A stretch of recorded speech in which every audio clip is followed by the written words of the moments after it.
سلام خدمت دوستای گلم. یه دختر خانم خوشگل، اولین آرزوم اینه که بره دست خانواده‌ای که واقعا از جون دل دوستش داشته باشن، ازش مراقبت کنن، از روی هوا و هوس نیامده باشن اینو به سرپرستی بگیرن و 3-4 روز بعدم نتونن نگهداری کنن و اینو دست به دست بچرخونن.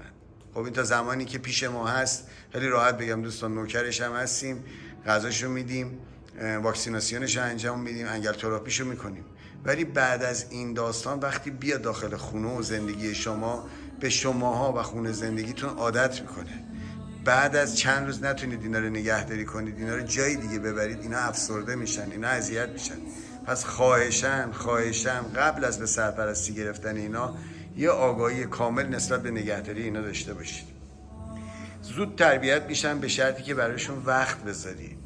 یه سریا زنگ میزنن میگن آقا ما یه سگی میخوایم که زیاد بزرگ نشه، دستشویی کردنش هم بلد باشه و از اینجور صحبت رو گفتم بابا اینا اسباب بازی نیستن، اینا موجودات زنده هستن، خدا آفریده اینا رو.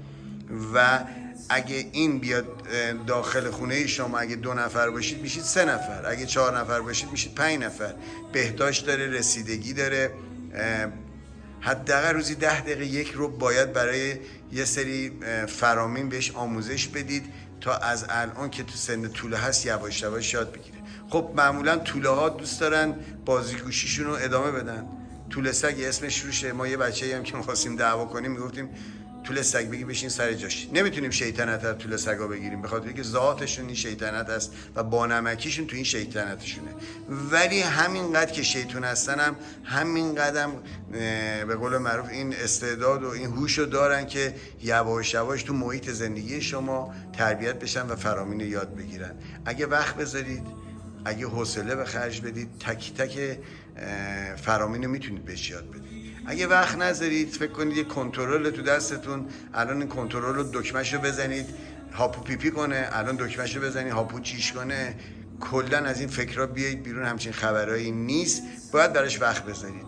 دختر خانم من خیلی فک زدم، میبینی منو دوستانم ببیننه، ببینمت نمیاد.